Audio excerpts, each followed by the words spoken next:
Hey, hey, hey, welcome to Banter with Bev, where we chat about things that matter to you and somehow affect me.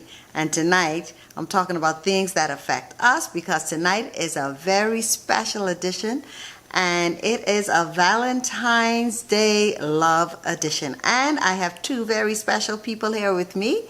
First, behind the scenes is my son. Hello. Hey, hey, hey, Asher Craig, and then my hubby, Craig, That's me. for 30 years. Wow. Wow. Wow. 30 wonderful, beautiful years.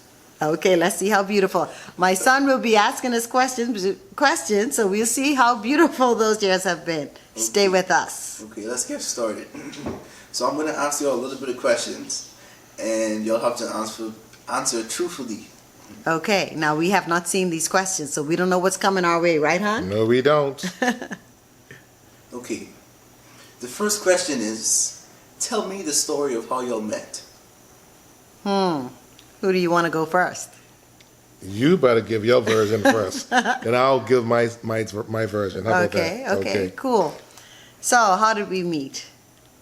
Well, it's been a few decades ago, but what I can recall is we were at our university. We were at the same university, and it was Labor Day. It was the Labor Day holiday. Yes, it was. And I had suite mates, and my suite mate was from Bermuda. Mm-hmm. And you came to visit her just to check on her. She was like your campus sister. Yes. Okay, good. We're on the right path. And I think I came across from my room to her room. And what I recall is seeing some nice legs outside the window. Whoa.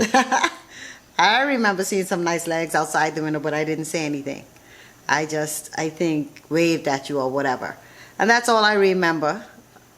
We didn't meet. No. And then I think maybe you said something to her and she introduced us? You remember? Yes, it was like that. You were pretty much on target. I was supposed to take Your memory's better than mine. my Bermudian sister out. Ah. Right? But see, I didn't know that.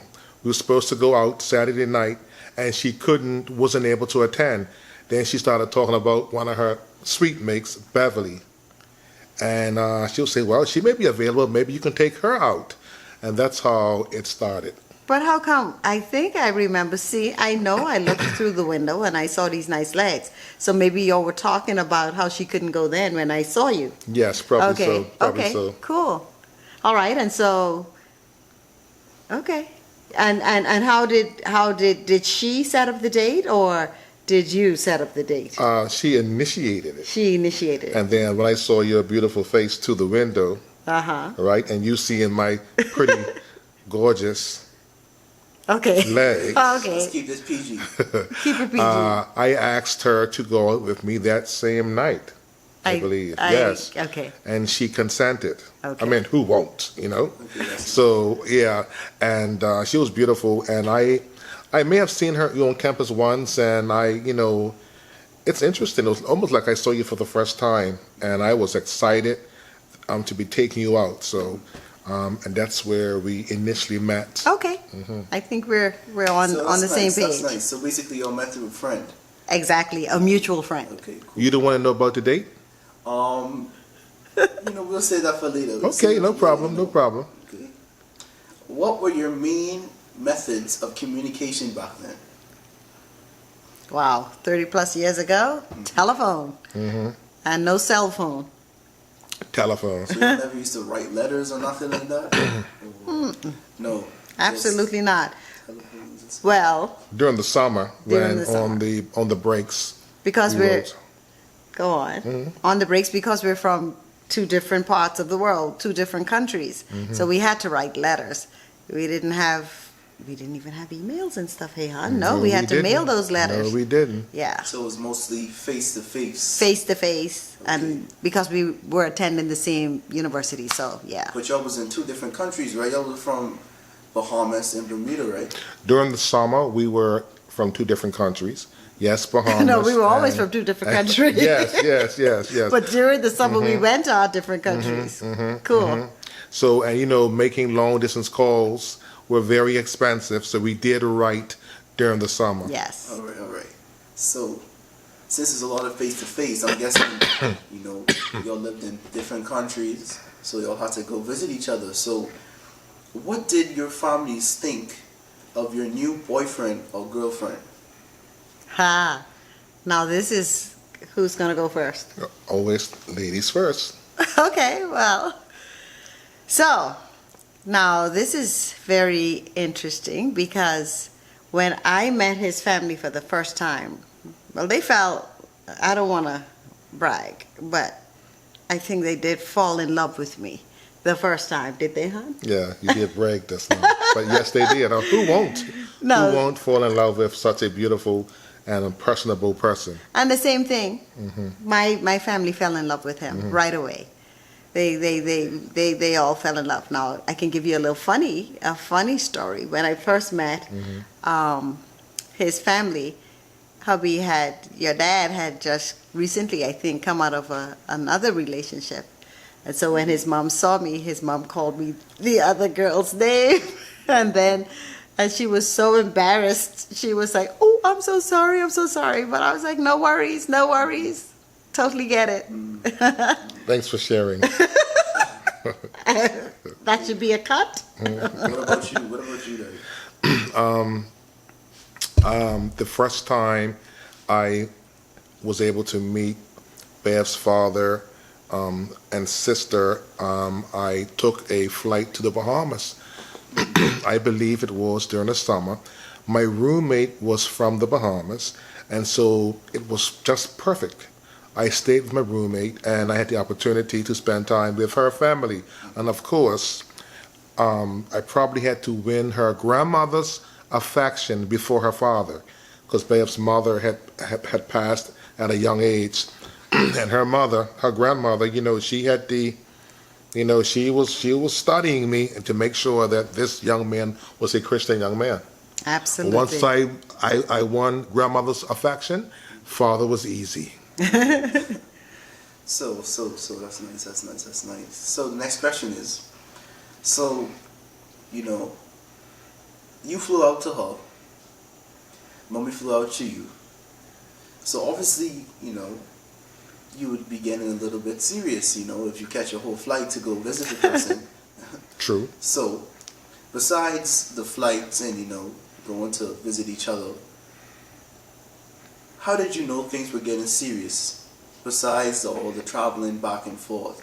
But how did you know emotionally and, as a couple, things were getting serious?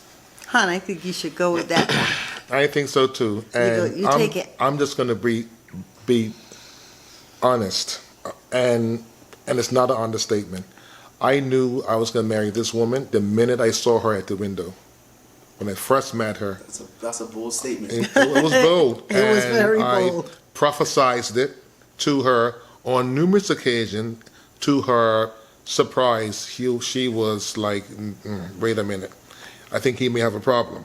But I knew that this was the woman that I desired, the woman of my children, my mate. I knew it from day one. She just wasn't convicted yet in her personal space. Absolutely. It took me a minute. We dated I don't know if this was going to be a question, but we dated for 4 years before we got married. And not 4 solid years. It was kind of on and off. And you had asked me to marry you 2 times before I said yes. Maybe 2.5, 3 times.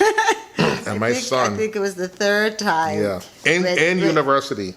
Yes, he asked me 2 times, and then I kept saying, no, I'm not there. I just was a little afraid to that kind of commitment right then. So, you got rejected 3 times. 3 times. So what it felt like 100 times, but it was 3 times. Yeah, I can imagine. So what encouraged you to keep on going back. Because, Prayer and fasting.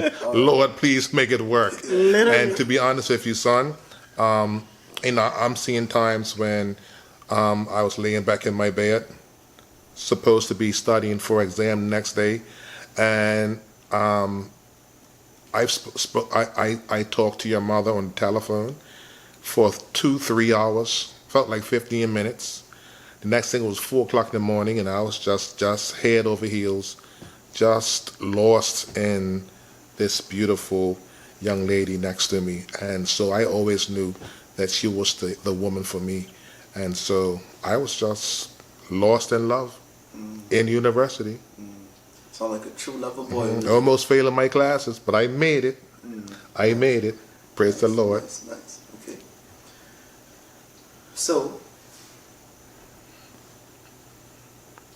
where did you propose to mommy? You know, that's kind of funny. You want me to answer that question? Yes, you mean And the... I'm talking about the time where she said yes. Yeah, The right. other three. Okay. Well, Okay. I can tell you what was supposed to happen. Yes. I had planned the most romantic evening, and was my desire to propose to my wife on the beach In the Bermuda. in Bermuda, in the moonlight, and it would have been beautiful. I had it all set up. I had the flowers and everything, right? And the problem was we was driving to the beach, and it started raining. Pouring. Remember that? Pouring. Pouring of rain. Okay, so I done a half a proposal in the car, raining, overlooking the beach. Yes. And then to really, really do it right, what did we do? Or what did I do? I'm trying to remember. I thought the whole proposal was Okay, there. maybe it did. To my recollection. Maybe it did, right? It felt like a new proposal when I ran home and told everybody Yes. about what happened. And it was beautiful. This woman here is unique and beautiful. And I had to create and design a ring that was complement her beauty. Stop tapping on me, son. He's trying to stop me from answering the question. I can't stop right now. I designed this ring that was unique, and my wife, she didn't have to worry about anybody else having the same ring as her. So she's just everything to me. It's Valentine's Day, baby. Okay, thanks Yeah. for calling me out. Okay. So, okay. So,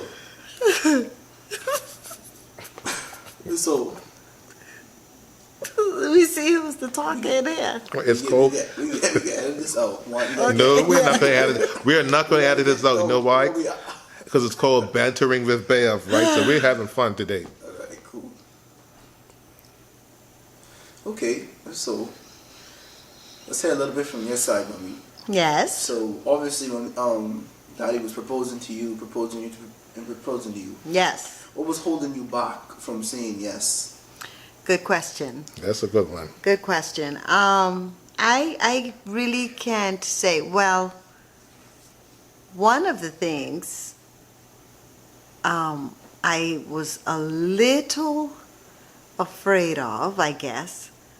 I thought he was a little mama's boy. And I said, "Ooh, boy." I did. It's true, I am. I mother's did. boy. I thought he was a mama's boy, and I'm like, oh man, I don't know how that's gonna work. That was one of the things, but that proved to not be a problem at all. Mom, I call his mom my mom right away, and we're besties, so that was not a problem. That was one of the things that held me back. And then I was young. I was very, very young, and really wasn't really thinking about marriage or anything. I was thinking about career. I was really thinking about career. I was on a business track and really thinking about that.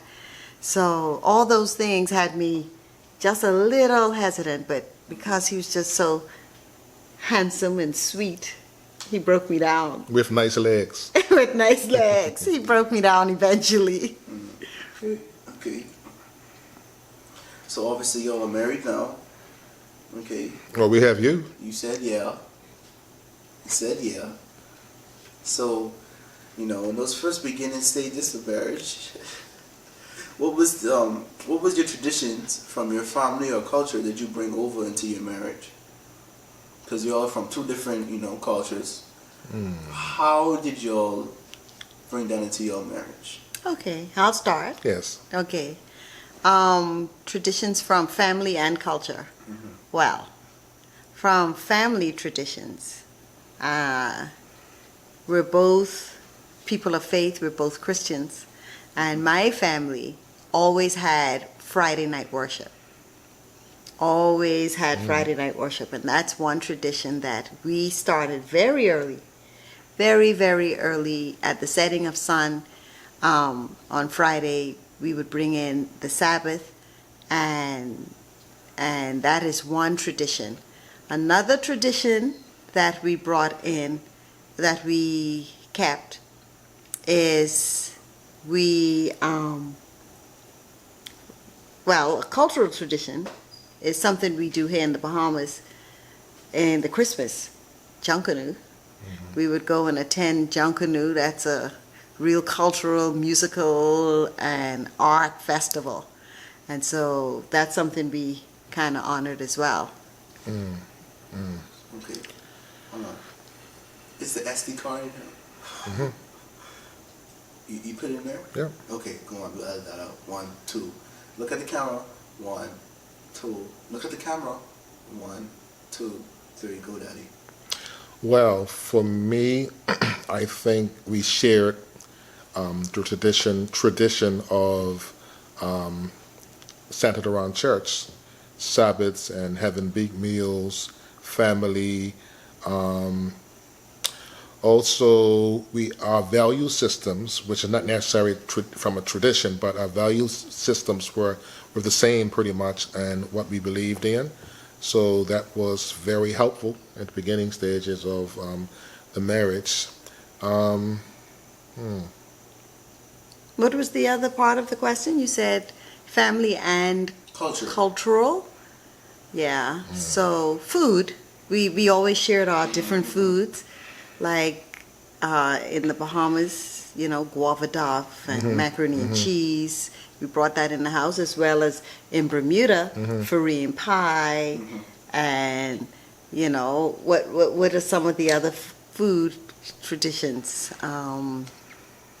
That's pretty much Well, I it. know, and Bermuda, the cultural tradition of the gumbays, we would take the children to the gumbays. We would go to the gumbays.